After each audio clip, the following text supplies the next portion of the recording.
Hello everyone, आप सभी को प्रभात का नमस्कार। फिजिक्स वेदा ऑनलाइन क्लासेस में आप सभी का स्वागत है। लाइट के पहले लेक्चर में हम लोगों ने बेसिक इंट्रोडक्शन ऑफ लाइट के बारे में बात किया था। हमने वहाँ पे जो लाइट रे का जनरेशन होता है, यानी प्राइमरी सोर्स ऑफ लाइट सन के कोर में किस तरह हाइड्रोजन कॉन्टिन्यूसली हीलियम में कन्वर्ट होता रहता है, वो सारी चीज़ें हमने देखी थी। और वहाँ से जो भी एनर्जी जनरेट होती है in the form of light plus heat, जो लाइट एनर्जी सन के सरफेस से एमिट होती है उसमें सारे वेवलेंथ होते हैं, बट हम सिर्फ उस वेवलेंथ को स्टडी करने जा रहे हैं जो विजिबल रेंज के अंडर में आती है, यानी 3600 to 7800 एंगस्ट्रॉम, जो कि विजिबल रेंज होता है। ठीक है, और भी बहुत सारी चीजें हमने देखी थी, लेकिन आज लेक्चर को हम कंटिन्यू करेंगे and we will talk about reflection of light. Reflection of light, ठीक है। अब रिफ्लेक्शन ऑफ लाइट में क्या क्या चीजें हमें जाननी है। पहली बात तो ये कि ये रिफ्लेक्शन ऑफ लाइट होता क्या है, बेसिक इसके डेफिनेशंस। ठीक है, तो डेफिनेशन की अगर हम बात करें तो सिर्फ एक लाइन में आप इसको डिफाइन कर सकते हैं कि the bouncing back of light in the same medium, bouncing back of light in the same medium, in the same medium, यानी कि जब भी किसी लाइट रे का इंटरेक्शन होता है किसी ऑब्जेक्ट के साथ, तो इंटरेक्शन के बाद बहुत सारी चीजें पॉसिबल है। पिछले क्लास में हमने बात की थी कि वहां पे scattering, absorption, transmission of light, ये सारी चीजें हो सकती हैं। लेकिन चूंकि हम लोग सिर्फ और सिर्फ बात करें रिफ्लेक्शन की, तो रिफ्लेक्शन में बेसिकली होगा क्या, लेट अस सपोज कीजिए हमारा कोई ऑब्जेक्ट है, ठीक है, this one is our object.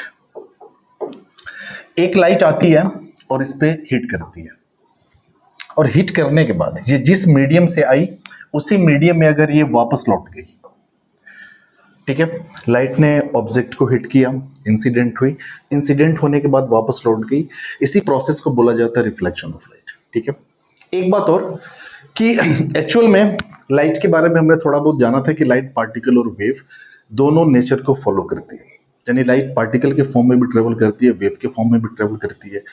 कुछ कुछ फिनोमिना को डिफाइन करने के लिए लाइट का पार्टिकल नेचर डोमिनेट करता है, और बहुत सारे फिनोमिना ऐसे होते हैं जैसे कि इंटरफेरेंस, डिफ्रैक्शन, पोलराइजेशन, वहां पे लाइट का वेव नेचर डोमिनेट करता है। चूंकि यहाँ पे अगर लाइट को आप पार्टिकल माने तो आप कह सकते हैं कि लाइट अगर पार्टिकल के फॉर्म में ट्रेवल कर रही है, ये छोटे छोटे अगर हम पार्टिकल मान लें, ठीक है, जो कि न्यूटन ने कॉर्पस्कुलर्स थ्योरी दिया था।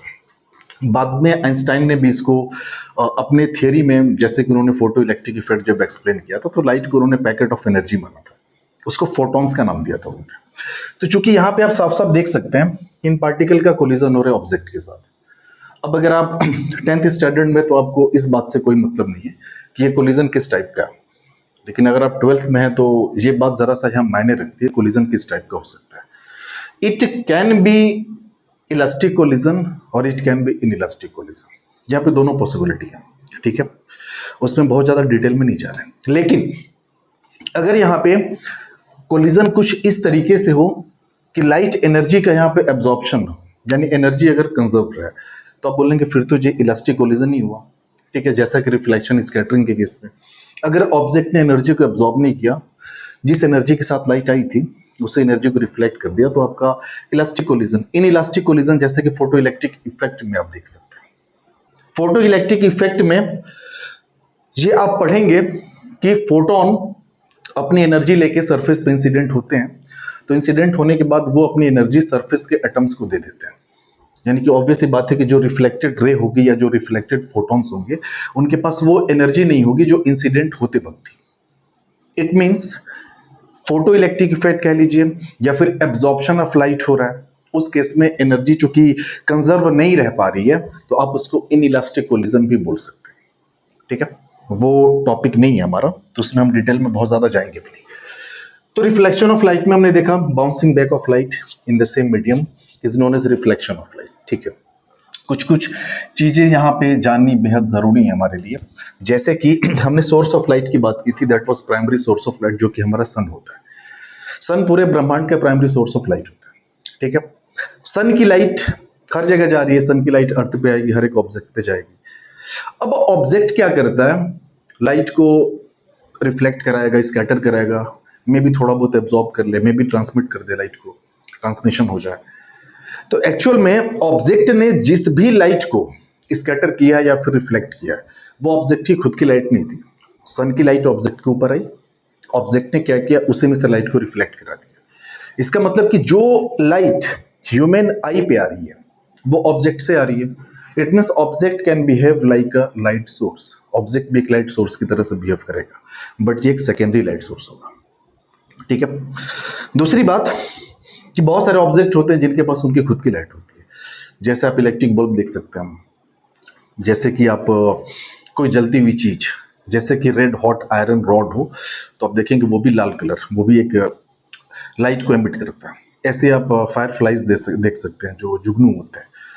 तो वो सारे ऑब्जेक्ट कहलाते हैं लुमिनस ऑब्जेक्ट, क्योंकि उनके पास खुद की लाइट होती है। बाकी सारे ऑब्जेक्ट जो दूसरे की लाइट को रिफ्लेक्ट कराते हैं वो नॉन लुमिनस ऑब्जेक्ट में आएंगे। ठीक है, तो पहली बात तो ये कि सोर्स ऑफ लाइट में आप ऐसे लिख सकते हैं, एक इंपॉर्टेंट पॉइंट, कि every object can be considered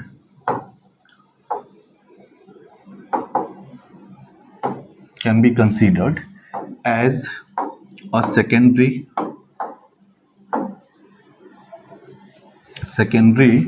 source of light।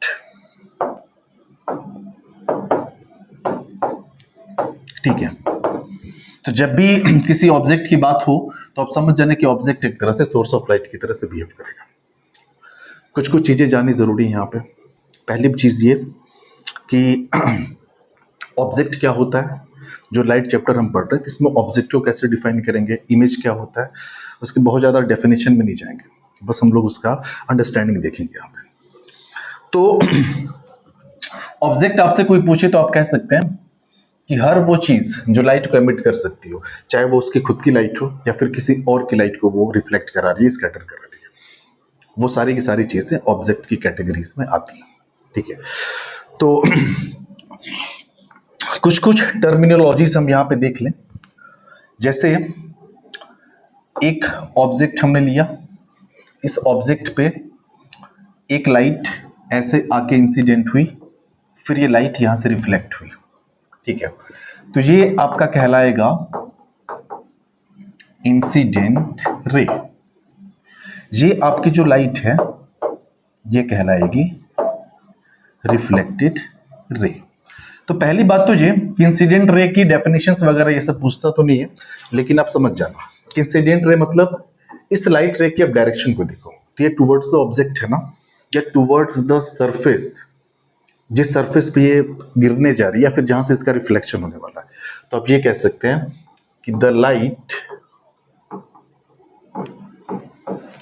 Towards the surface, towards the surface, जो सरफेस के टुवर्ड्स की लाइट है वो आपकी इंसिडेंट रे हो गई। बात हम करें रिफ्लेक्टेड रे की, the light going away from the surface, आप कह सकते हो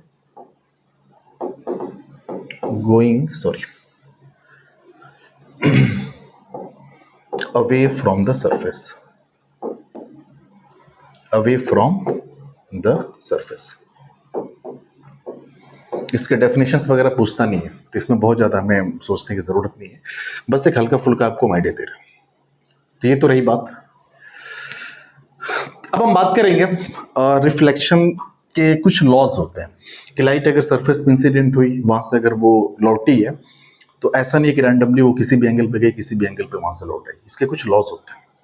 तो हम बात करेंगे लॉज ऑफ रिफ्लेक्शन की, लॉज ऑफ रिफ्लेक्शन। इसमें बेसिकली दो लॉज होते हैं। पहला होता है कि the angle of incidence, the angle of incidence must be equals to must be equal to angle of reflection.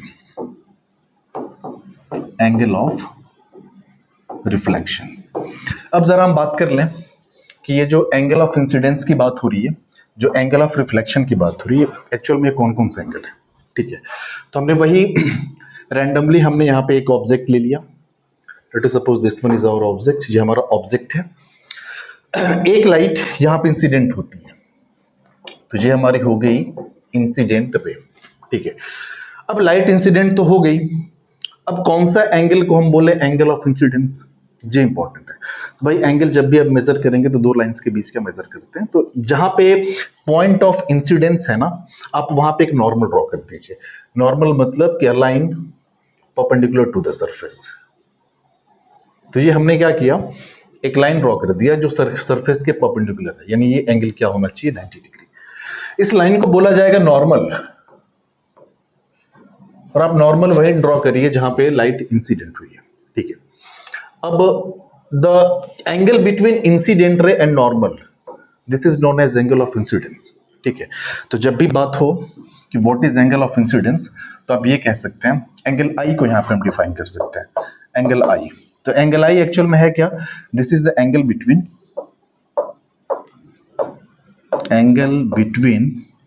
Incident ray, हम शॉर्ट में लिख रहे हैं, एंड नॉर्मल। ठीक है, इंसिडेंट रे और नॉर्मल के बीच का जो एंगल है वो एंगल ऑफ इंसिडेंस है। पहली बात तो ये कि अब देखिए जरा सा यहाँ पे थोड़ा सा कंफ्यूजन लोगों को ये होता है कि इंसिडेंट रे एक्चुअल में ये आ रही है ऐसे, तो ये तो होगी इंसिडेंट रे की डायरेक्शन, तो वो एंगल को क्या करते हैं ना, यहां से ये वाला पूरा मेजर करते हैं। ठीक है ना, तो एक्चुअल में तो एंगल हमारा यही वाला होना चाहिए, लेकिन आप ये वाला एंगल नहीं लेंगे, ये वाला एंगल लेंगे। ठीक है, this one is known as angle of incidence.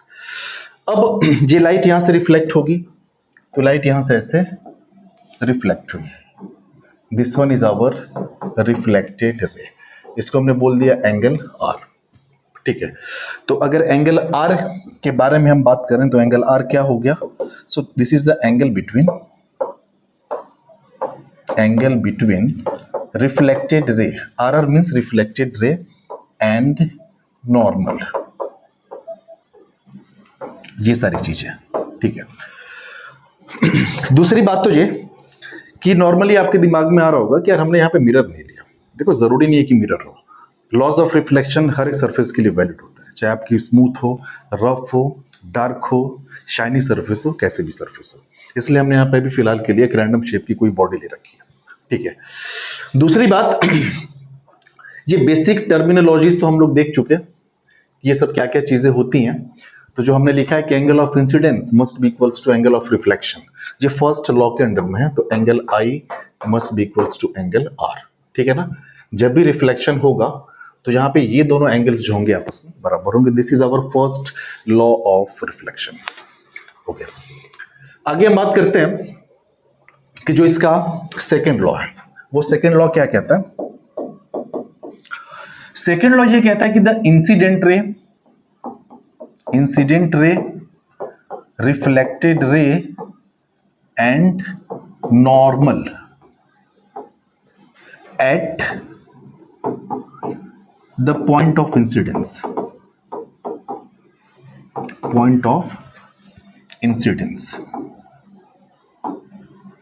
all lie in same plane,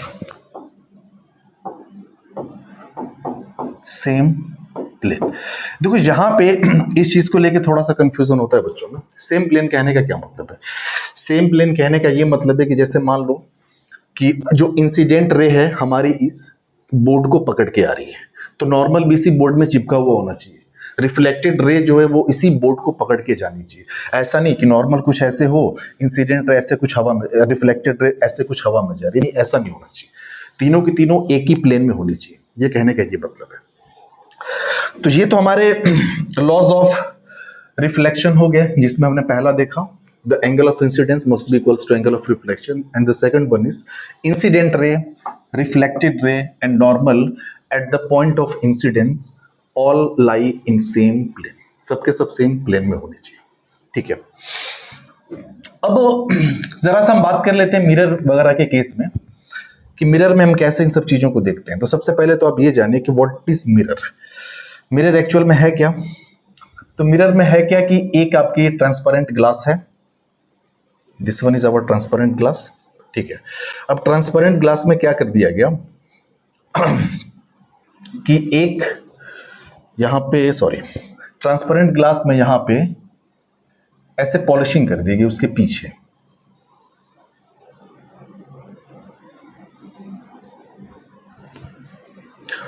I hope आप समझ जाएंगे इस चीज को, ओके।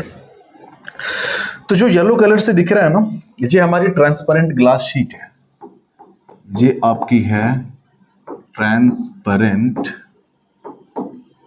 ग्लास शीट, ठीक है। पीछे जो आपको स्काई ब्लू कलर से दिख रहा है, दिस इज कोटिंग, यानी मेटल कोटिंग होती है ये, this one is metal coating, ये मेटल कोटिंग होती है। नॉर्मली ये जो मेटल कोटिंग होती है ये या तो सिल्वर की होगी या फिर आपकी एल्यूमिनियम की होगी, ठीक है ना, या तो सिल्वर या तो एल्यूमिनियम, इस टाइप का होता है। सिल्वर चूंकि बहुत ज्यादा कॉस्टली होता है तो सिल्वर मेटल बहुत ही कॉस्टली मिरर्स में ही यूज होते हैं, ठीक है। मिरर्स में खास बात क्या होती है कि मिरर को ऑप्टिकली स्मूथ सरफेस माना जाता है। अब बात करेंगे what do you mean by optically smooth surface. तो ऑप्टिकली स्मूथ सरफेस कहने का ये मतलब हो कि ऐसी सरफेस जिसमें जो रफनेस हो वो लाइट के वेवलेंथ की ऑर्डर की हो।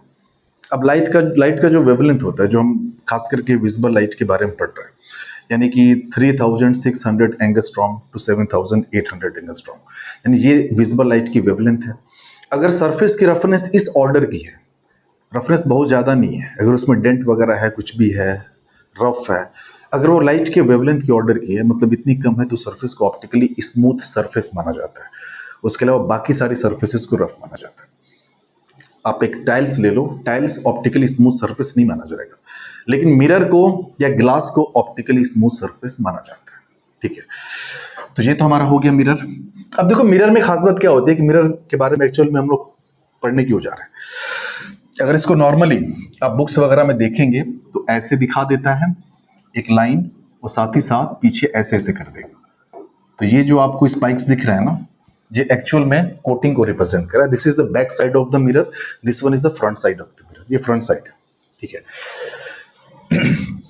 तो अब देखिए इसमें क्या होगा कि जैसे कोई लाइट इंसिडेंट हुई, तो चलो हमने कोई लाइट को ऐसे इंसिडेंट करा दिया, ये हमारी हो गई इंसिडेंट रे, ठीक है। अब दूसरी चीज क्या है कि हमें भाई नॉर्मल भी तो हमें ड्रॉ करना है ना, और नॉर्मल हम ड्रॉ करते कहाँ पे हैं, जो पॉइंट ऑफ इंसिडेंस होता है हमारा, तो जहाँ पे नॉर्मल एक ड्रॉ कर दिया जाए। तो चलिए ये हो गया हमारा नॉर्मल, ये हमारा नॉर्मल हो गया। ये एंगल ऑफ इंसिडेंस, इसको हमने मान लिया थीटा। अब आपको पता है कि जो एंगल ऑफ रिफ्लेक्शन होगा वो भी इतना ही होगा, तो इतने ही एंगल पे लाइट यहाँ से रिफ्लेक्ट हो गई। This one is our reflected light rays. ये भी एंगल क्या होना चाहिए, थीटा होना चाहिए, ठीक है। देखिए कई सवाल उठते हैं, कई बच्चे ये सवाल पूछते हैं, क्या मिरर लाइट रे को एब्जॉर्ब करता है, क्या थोड़ा बहुत भी एब्जॉर्प्शन पॉसिबल है।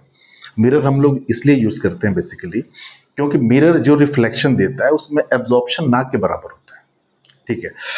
तो इसका जवाब ये है कि हाँ एब्जॉर्प्शन तो होता है। एब्जॉर्प्शन कहने का ये मतलब कि अगर आपकी जो कोटिंग है वो एल्यूमिनियम की है, तो एल्यूमिनियम कोटिंग के केस में 80 to 85% इतना आपका रिफ्लेक्ट हो जाती है लाइट रेस, थोड़ा बहुत एब्जॉर्ब होती है। लेकिन अगर आपकी सिल्वर कोटिंग है उस केस में अराउंड 95% तक लाइट रिफ्लेक्ट हो जाती है, 5% एब्जॉर्प्शन होता है, ठीक है। बहुत ज्यादा एब्जॉर्प्शन नहीं होता, थोड़ा बहुत ही एब्जॉर्प्शन होता है। और खास करके जो एब्जॉर्प्शन होता है ना, उस एब्जॉर्प्शन में आपका ब्लू कलर का एब्जॉर्प्शन होता है, और साथ ही साथ यूवी रेज जो इंसिडेंट हो रही होती है मिरर के ऊपर, इन्हीं का एब्जॉर्प्शन होता है। और ये खास करके होता है अगर कोटिंग आपकी सिल्वर की है उस केस में। इसीलिए जो रिफ्लेक्टेड रे होती है ना, इस रिफ्लेक्टेड रे में जो ब्लू कलर है, ये ब्लू कलर की वेवलेंथ बहुत ही कम प्रेजेंट होती है, इसलिए रिफ्लेक्टेड रे में थोड़ा सा येलोइश फील होता है, जिसको कि हम वार्म कलर बोलते हैं। थोड़ा सा येलोइश टाइप की फीलिंग इसमें आती है। क्यों? क्योंकि इस मिरर ने क्या किया कि यूवी रेज और ब्लू कलर के जो वेवलेंथ है उनको थोड़ा बहुत एब्जॉर्ब कर लिया। तो जो रिफ्लेक्टेड रे है उसमें आप कह सकते हैं कि ये येलोइश फील के साथ होती है। ठीक है, चलिए आगे थोड़ा सा हम बात करें टाइप्स ऑफ रिफ्लेक्शन के बारे में कि आखिर क्या रिफ्लेक्शन के टाइप्स क्या क्या है। टाइप्स ऑफ रिफ्लेक्शन, ठीक है। तो टाइप्स ऑफ रिफ्लेक्शन में पहला जो हमारा रिफ्लेक्शन होता है दैट इज रेगुलर रिफ्लेक्शन। उसको बोला जाता है रेगुलर और स्पेक्युलर रिफ्लेक्शन।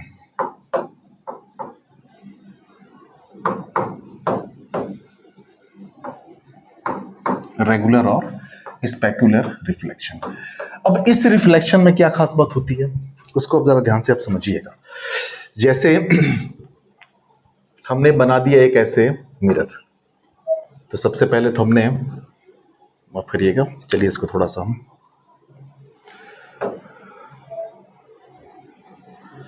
ओके, ये हमने पीछे क्या कर दी, पॉलिशिंग कर दी। ये हमारा मिरर है, ठीक है।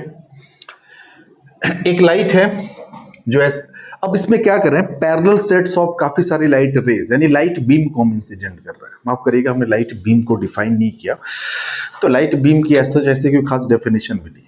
हम जैसे एक लाइट रे को स्टडी करते हैं तो bundle of parallel light rays जो होती है वो लाइट बीम कहलाती है। तो इस पे कुछ parallel set of light raise incident होती हैं, जैसे एक ये इंसिडेंट हो गई और इसी के पैरेलल एक ये इंसिडेंट करा दिया हमने, ठीक है, एक ये इंसिडेंट करा दिया, माफ करिएगा, ये दो लाइट हो गई, ये तीसरी हो गई, ये चौथी हो गई। जहां पे खास बात क्या है कि ये सारी की सारी जो है ये इंसिडेंट रेज है जो कि इस मिरर पे इंसिडेंट हुई हैं, ठीक है। सारी की सारी पैरेलल है, पहली बात तो ये। अगर ये रिफ्लेक्शन के बाद भी पैरेलल हो जाए, जरा बात पे गौर करिएगा, अगर ये लाइट रेज रिफ्लेक्शन के बाद भी अगर पैरेलल हो जाती है, जैसे मान लो कि ये लाइट ऐसे गई, सॉरी ये लाइट, इसके बाद ये सेकंड लाइट, ये थर्ड हो गई, ये हमारी हो गई फोर्थ लाइट रेज, ओके। तो हमने क्या देखा कि parallel set of incident raise और यहां पे जो है ये रिफ्लेक्टेड रेज है, ठीक है। तो एक चीज आप यहां पे लिख सकते हैं कि if parallel sets of incident rays becomes parallel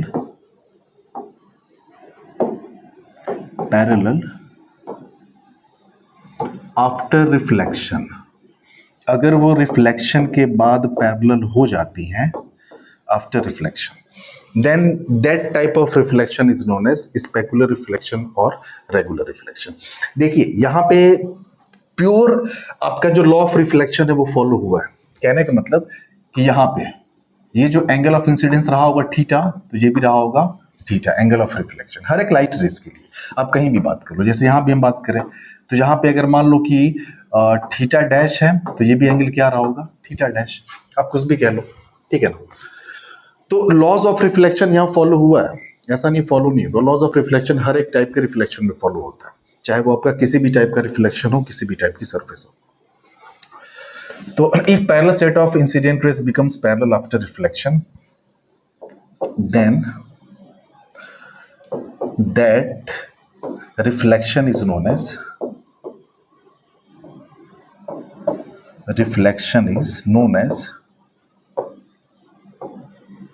regular reflection, regular या फिर उसको स्पेकुलर रिफ्लेक्शन बोलेंगे, ठीक है। तो ये हमारी बेसिक डेफिनेशन है। और ये खास करके कहाँ मिलता है, ये कहाँ पे होगा, तो अगर एग्जाम्पल की बात करें तो इन मिरर्स, ओनली इन मिरर्स आप लिख सकते हैं। यानी इस टाइप का रिफ्लेक्शन कहाँ पे होगा, सिर्फ और सिर्फ मिरर के केस पे होगा। ठीक है, इसीलिए मिरर्स के केस में हमें अपना चेहरा साफ साफ दिखाई देता है। क्यों? क्योंकि वहां पर रेगुलर रिफ्लेक्शन हुआ है, इसलिए इमेज का जो फॉर्मेशन होता है वो शार्प होता है। वो तो आगे हम देखेंगे डिटेल में जब हम लोग image formation by plane mirror की बात करेंगे। ठीक है, चलिए आगे हम बात करें, ये तो हो गया। और दूसरा जो रिफ्लेक्शन का टाइप होता है उसको बोला जाता है इर्रेगुलर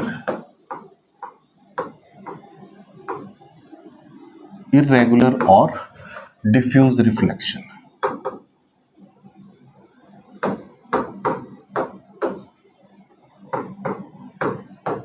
डिफ्यूज रिफ्लेक्शन, जस्ट उसका आप रिवर्स कर दीजिए। वहां पे parallel set of light rays reflection के बाद भी पैरेलल हो जा रही थी।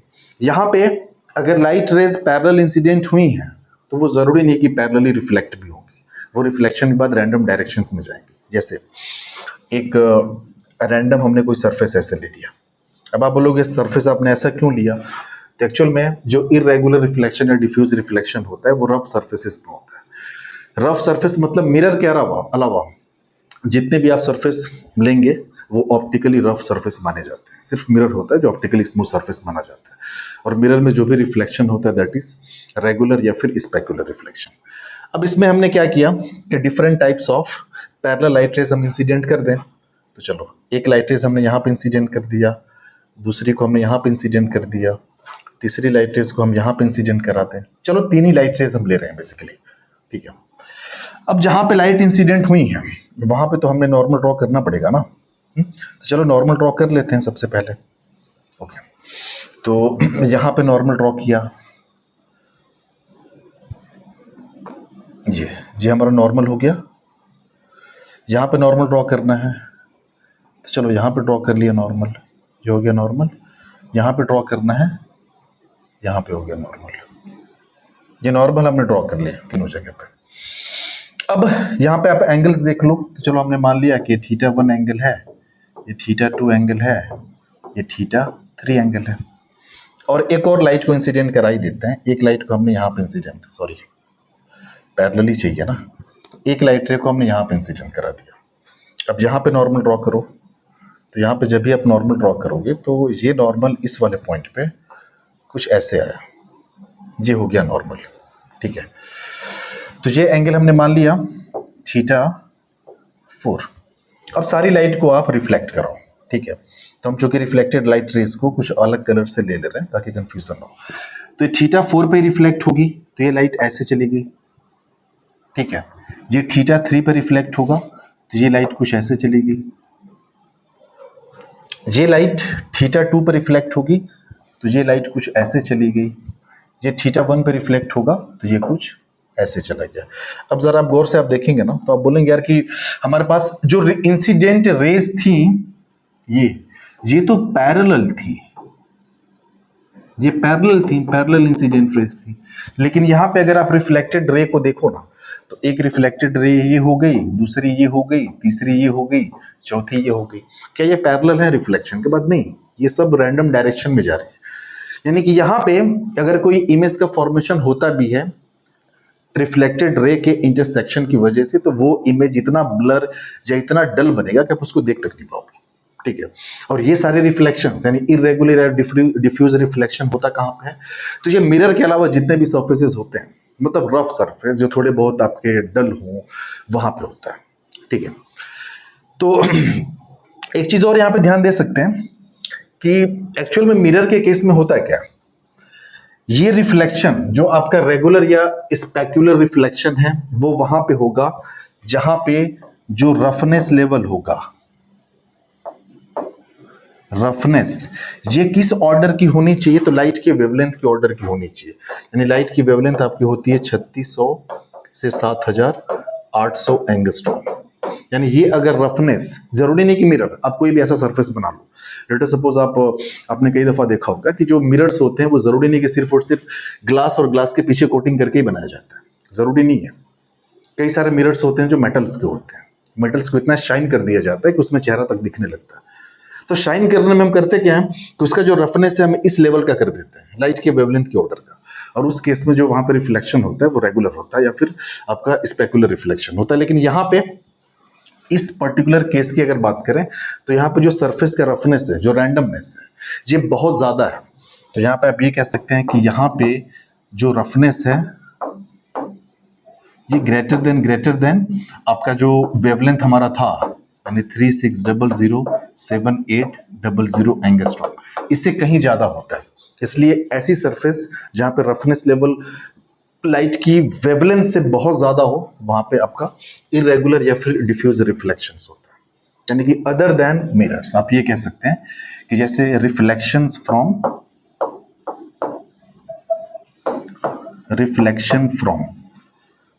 फ्रॉम में क्या आ जाएगा, जैसे पेपर से जो रिफ्लेक्शन हो रहा है, पेपर, या फिर आप कुछ भी कह दीजिए ना, क्लॉथ्स कह दीजिए, बहुत सारे एग्जांपल्स आपको दिख जाए, ठीक है।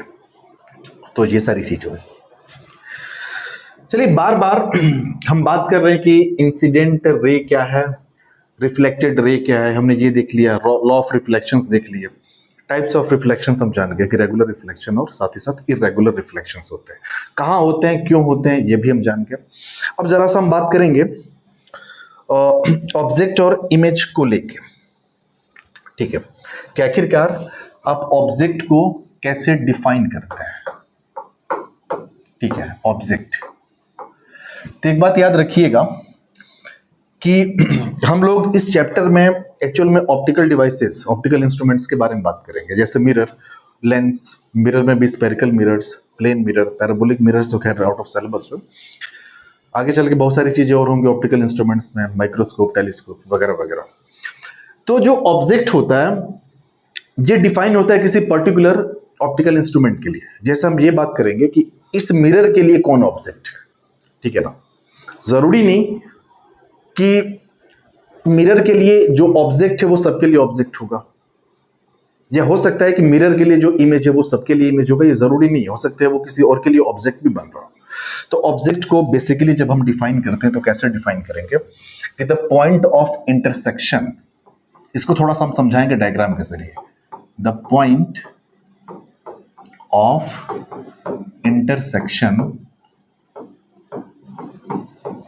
intersection of incident rays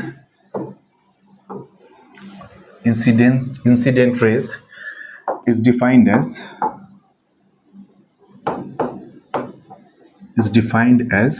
object for an optical device. Optical device मतलब मिरर या फिर लेंस, ऑप्टिकल डिवाइस, ठीक है। अब जरा इसको थोड़ा सा डिटेल में हम जाने। तो सबसे पहला काम हमने ये किया कि हमने एक मिरर बना लिया। तो मिरर ऐसे बनाया हमने ये, और इसके पीछे पॉलिशिंग कर दें। तो ये हमने क्या किया, इसके पीछे पॉलिशिंग कर दिया। अब ये पॉलिशिंग किस चीज की है, इट डजंट मैटर, इससे कोई फर्क नहीं पड़ता हमारा, ठीक है। यहां पे एक ऑब्जेक्ट ले लिया हमने, यहां पे, ठीक है, यहां पे एक ऑब्जेक्ट ले लिया। अब जरा देखिएगा भाई, ऑब्जेक्ट तो आपका सेकेंडरी सोर्स ऑफ लाइट होता है ना, object secondary source of light होता है। ये यहां से लाइट को एमिट कराएगा, ये खुद की लाइट एमिट नहीं कराएगा, इसके ऊपर किसी न किसी की लाइट गिरी होगी, मे बी वो सन की लाइट रेज रही हो, नेचुरल लाइट, या फिर किसी बल्ब की लाइट रेज, किसी बल्ब की रोशनी इस पे गिरी हो, इस बात से कोई फर्क नहीं पड़ता। यहाँ से लाइट को ये एमिट कराएगा हर एक डायरेक्शन में, लेकिन हम सिर्फ और सिर्फ उस लाइट रेज में इंटरेस्टेड है जो मिरर के तरफ जा रही है। तो हमने क्या किया कि मिरर के तरफ यहाँ से कुछ लाइट रेज को भेज दिया, ठीक है। तो सॉरी, तो ये एक लाइट मिरर की तरफ इंसिडेंट कराया, ये एक लाइट मिरर की तरफ इंसिडेंट कराया, ये एक लाइट मिरर की तरफ, ऐसे बहुत सारी लाइट्स होंगी जो यहाँ से निकलेंगी।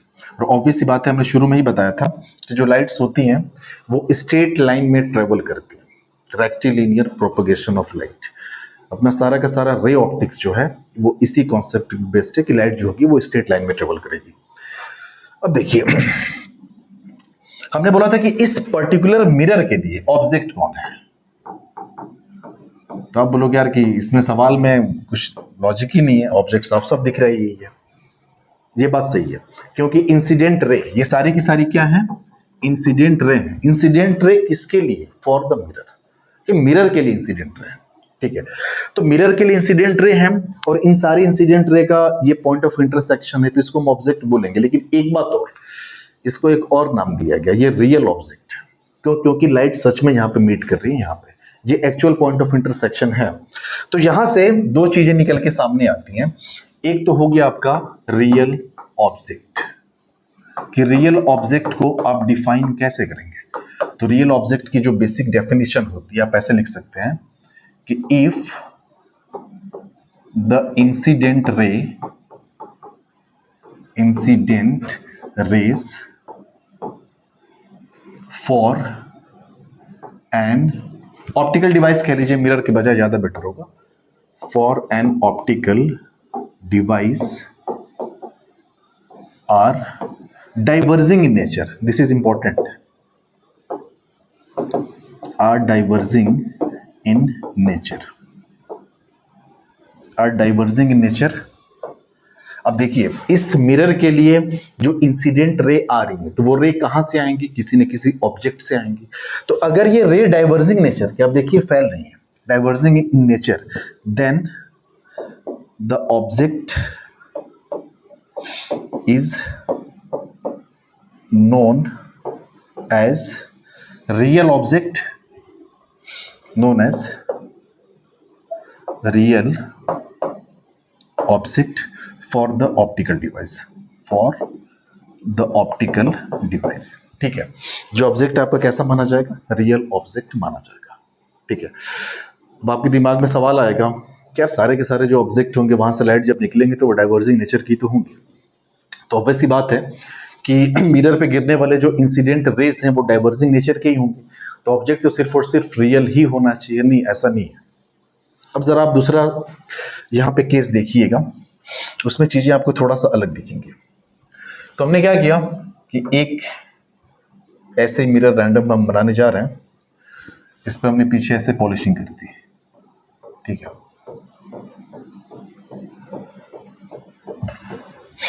ये कोई मिरर है हमारा, ठीक है। अब हम क्या करें, इसमें हम कुछ लाइट रेस को इंसिडेंट करा रहे हैं, और ऑब्वियस सी बात है कि वो लाइट रेस कहीं ना कहीं से आ रही होंगी, मे बी किसी ऑब्जेक्ट से आ रही हो, या फिर आपका, ऑब्वियस सी बात है ऑब्जेक्ट से ही तो आएंगे। तो चलिए कुछ लाइट रेस को हम क्या करें, इंसिडेंट करा दें। तो सबसे पहला काम तो ये कि एक यहाँ पे ऐसे कोई सेंटर से लाइन गुजारता है, ठीक है।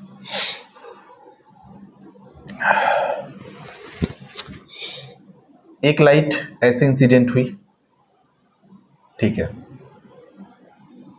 दूसरी ऐसे इंसिडेंट हुई, एक को तो इसी पे लेके चले जाओ, तीसरी, एक को ऐसे लेके चले जाओ, चौथी, एक को ऐसे लेके चली जाओ, पांचवी। अब आप देखिएगा ये सारी की सारी इंसिडेंट रेज हैं, इंसिडेंट रेज। अब बोलोगे आ कहां से रही है, तो भैया हमें नहीं पता कहां से आ रही है। जो ऑब्जेक्ट के लिए तो इंसिडेंट रे है ना, और हमने ऑब्जेक्ट के डेफिनेशन में सिर्फ इतना पढ़ा है कि जो इंसिडेंट रे का पॉइंट ऑफ इंटरसेक्शन होगा वो उस ऑप्टिकल डिवाइस के लिए ऑब्जेक्ट का काम करेगा, ठीक है। तो पहली बात तो ये कि इसका इन सारी लाइट रेस का पॉइंट ऑफ इंटरसेक्शन होगा क्या, तो इनको सबको आगे बढ़ाया जाए। चूंकि हमने लाइट से रैंडमली ऐसे बना दिया है, तो ओके, तो चलो इसको आगे बढ़ाया जाए। यहाँ से तो हमने बढ़ाया इसको आगे, ये लाइट कहीं यहाँ जा रही है, इसको आगे बढ़ाओ। अब बोलोगे यार ये भी तो वहीं चली गई, इसको आगे बढ़ाओ, यार ये भी वहीं चली गई, इसको आगे बढ़ाओ। अब बोलोगे ये भी वहीं चली गई, ये तो कमाल हो गया फिर तो, हो? तो ये सारी की सारी इंसिडेंट रेस का पॉइंट ऑफ इंटरसेक्शन है। क्या लाइट सच में वहां पर इंटरसेक्ट करेंगे क्या, नहीं, लेकिन ऐसा लग रहा है कि सारी की सारी जो लाइट रेज हैं वहीं पे जाके कन्वर्स होंगी, यानी कि एक्चुअल में पॉइंट ऑफ इंटरसेक्शन तो वही होगा भले लाइट वहां जाए ना जाए, अगर ये मिरर ना होता तो सच में लाइट रे सारी की सारी वहां पे जाके कन्वर्स होती। ठीक है, तो ये भी इसके लिए, यानी हमारी जो बेसिक डेफिनेशन थी ऑब्जेक्ट की, with the point of intersection of incident rays is known as object for the optical device. तो ये हमारा ऑब्जेक्ट तो है, इसमें कोई दो राय नहीं है, क्योंकि इंसिडेंट रे का ये पॉइंट ऑफ इंटरसेक्शन है। लेकिन क्या सच में लाइट इंटरसेक्ट कर रही है? नहीं। इसका मतलब कि ये ऑब्जेक्ट कैसा ऑब्जेक्ट है? वर्चुअल। ठीक है, ये ऑब्जेक्ट कैसा ऑब्जेक्ट है? Virtual object for this mirror. तो आप वर्चुअल ऑब्जेक्ट को डिफाइन कर सकते हैं, और वो कैसे डिफाइन करेंगे? तो सिंपली आप लिख सकते हैं यहां पे कि the point of intersection, sorry, if incident rays for an optical device are converging in nature. वो किस नेचर की हैं? कन्वर्जिंग है, कन्वर्जिंग इन नेचर। ठीक है, then the point of intersection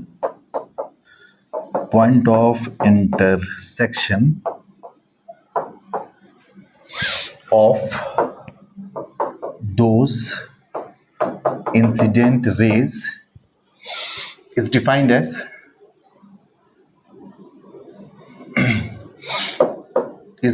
as virtual object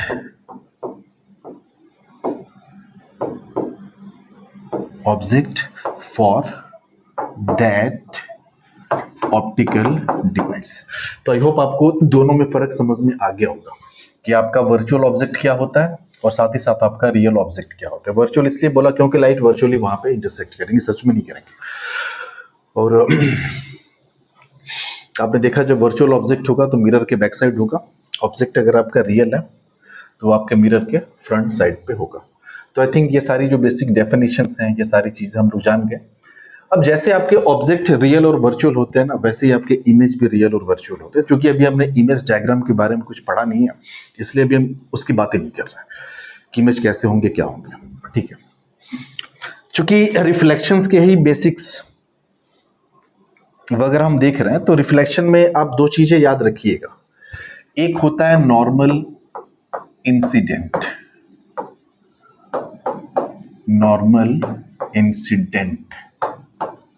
कि नॉर्मल इंसिडेंट होता क्या, बार बार इस शब्द का जिक्र मिलेगा हम लोगों को। ठीक है, तो हमने क्या किया कि एक जहां पे जैसे मान लो ये मिरर है कोई, ठीक है, पीछे ऐसे ये पॉलिशिंग है, एक लाइट है, जो लाइट इस पे इंसिडेंट हो रही है, और वो लाइट कैसे इंसिडेंट हो रही है? तो नॉर्मली इंसिडेंट हो रही है, नॉर्मली ऐसे एक लाइट ऐसे आई, जस्ट ऐसे। ठीक है, ये एंगल आपका है 90 डिग्री। ये एंगल कैसा है? 90 degree. Light is towards the optical device, तो ऑब्वियस सी बात है जी आपकी हो गई इंसिडेंट रे। हम आपसे पूछे कि what is angle of incidence, अब बोलोगे यार कि एंगल ऑफ इंसिडेंस तो हम नॉर्मल के साथ मेजर करते हैं। तो जहां पे लाइट इंसिडेंट हुई, यहां पे नॉर्मल ड्रॉ करेंगे तो ये इंसिडेंट रे के ऊपर ही आ जाएगा। यानी इंसिडेंट रे और नॉर्मल आपके इसी पे नॉर्मल भी होगा, इंसिडेंट रे के ऊपर ही, तो यहीं पे आपका होगा आपका नॉर्मल भी। और हम लोग चूंकि एंगल ऑफ इंसिडेंस या एंगल ऑफ रिफ्लेक्शन मेजर करते हैं with respect to the normal, तो यहाँ पे एंगल आई की आप बात कर लो या एंगल आर की बात कर लो, वो कितना डिग्री हो जाएगा? 0 डिग्री हो जाएगा।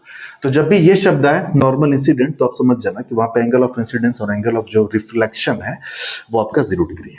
ठीक है, हालांकि स्फेरिकल मिरर्स के बारे में हमने अभी जाना तो नहीं है, लेकिन थोड़ा सा आप जान जाइए कि अगर इस टाइप का कोई स्फेरिकल मिरर है, हमने इधर मान लो पॉलिशिंग कर दिया, कैसे पता चले कि इसमें नॉर्मल इंसिडेंट हो रहा है कि नहीं हो रहा है? ठीक है, और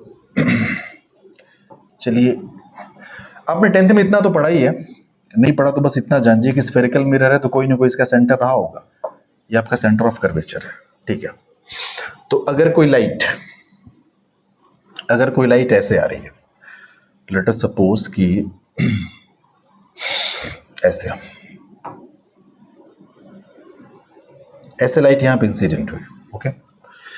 एक बात आप याद रखिएगा, कभी भी स्फेरिकल सरफेस पे आपको नॉर्मल ड्रॉ करना हो ना किसी पॉइंट पे, तो उस पॉइंट को जस्ट उसके आप सेंटर से मिला दो। जैसे हम बोले यार कि यहाँ पे अब बताओ नॉर्मल क्या होगा, यहाँ पे नॉर्मल ड्रॉ करके बताओ, तो अब बोलो कुछ नहीं, इस पॉइंट को इस स्फेरिकल सरफेस के सेंटर से मिला दो, तो सेंटर यही है ना, तो ये आपका क्या हो जाएगा, नॉर्मल हो जाएगा। ये एंगल आपका हो जाएगा 90 डिग्री, ठीक है।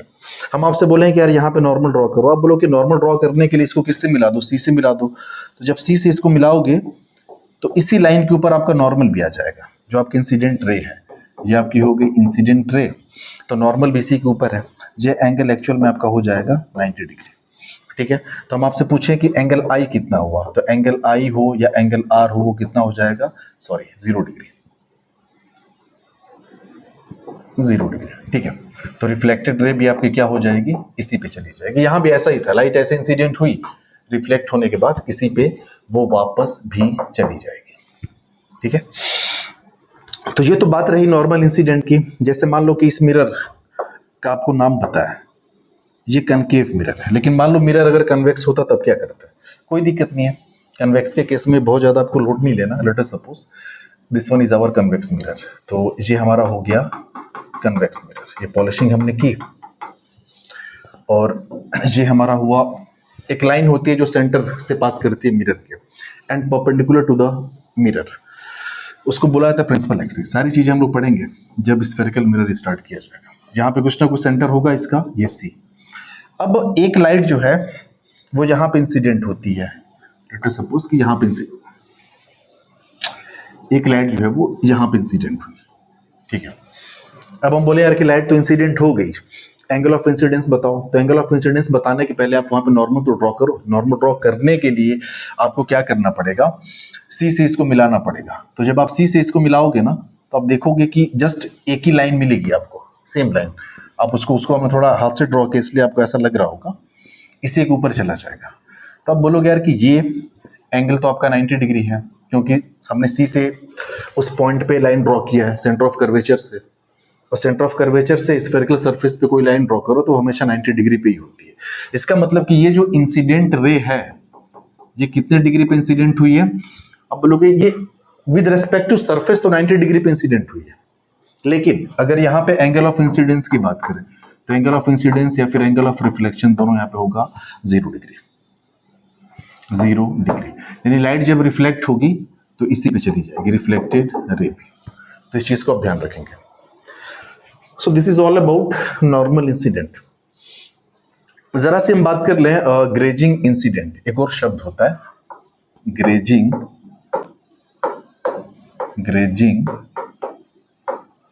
इंसिडेंट, ठीक है।